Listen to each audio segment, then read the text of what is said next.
As to the exact number of Indian seafarers who are serving on ships in and around Black Sea, I don't have the figure with me right now. What the figure that I can give you is about Indian seafarers in the Persian Gulf, the Strait of Hormuz region. There, to update you, we have 6 Indian vessels which are west of the Strait of Hormuz, so in the Persian Gulf, and there are 125 seafarers who are on board these Indian ships. In addition, there are 41 Indian seafarers who are on board foreign ships which are there in that area. Also, let me tell you that our Ministry of Shipping is closely monitoring our ships as also our seafarers, so that we can ensure their well-being and welfare. And obviously, our missions and in the region, they are in touch with Ministry of Shipping to see if there is any requirement to support them, and they are offering any assistance that might be required. On the Black Sea, how many people we have, etc., I'll come back to you with the figure. On your question, the statement that was issued from post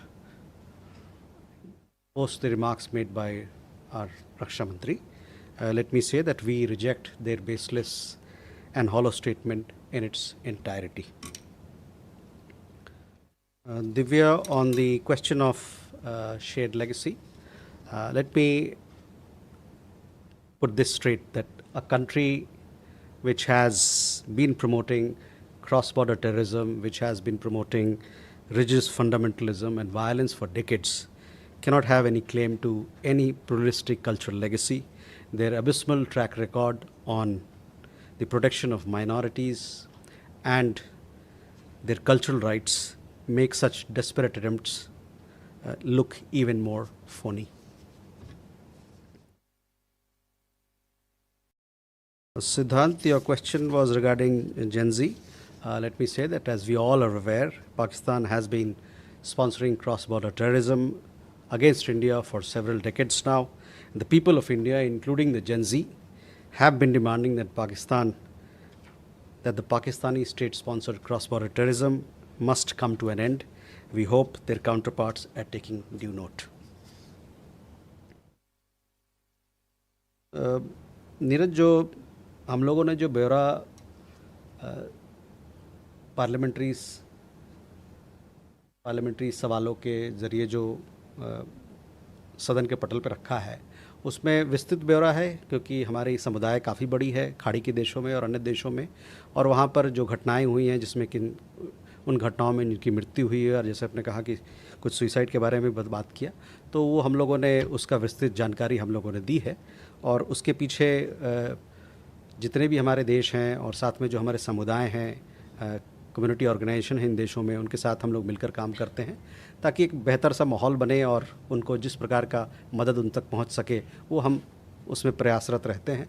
जैसे कि आपने देखा होगा, इन सवालों के जवाब में भी कहा गया है कि कई एक सारी योजनाएं हैं जो कि हम हमारे लोगों को वहाँ मुहैया करा रहे हैं ताकि उनका कल्याण, उनका देखभाल बेहतर हो सके। Srinjot, regarding a question about the economic support, I have no comments to offer. Yashi, on the Moray trade, let me come back to you. I don't know exact update at this point in time. On the 3 points that have been mentioned in the press release of 19th August, let me read out that for you. They are Lipulek, Shipkila and Nathula Pass, the 3 places. Now the other question about Kailash Mansarovar Yatra. Kailash Mansarovar Yatra is being conducted by the government through designated points. Okay, Kalol.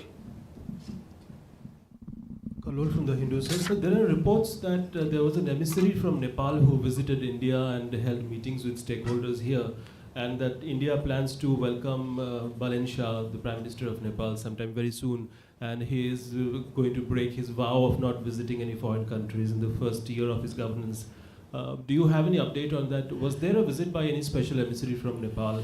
And is the Prime Minister of Nepal expected to visit India sometime soon? Chandrakala? Good evening, sir. Chandrakala, Republic. Sir, a video is viral where we can see climate activist and farmers protest toolkit fame, Greta Thunberg, extending support to the CJP protest at an event organized by the UK chapter of the Students' Federation of India in London. Any comment on that, sir? Abhimanyu? Good afternoon, sir. Abhimanyu Sharma from CNBC TV 18. So the preparations for the BRICS summit are underway. Are there any plans for a common BRICS currency or any enhancement in the intra-BRICS currency swap? And sir, secondly, what is the current degree of talks with Russia and Ukraine to pause attacks on Indian marina on several ships which also are carrying Indian mariners in the Black Sea? Okay, so first, Kalol, coming to your first question, I have no information on that.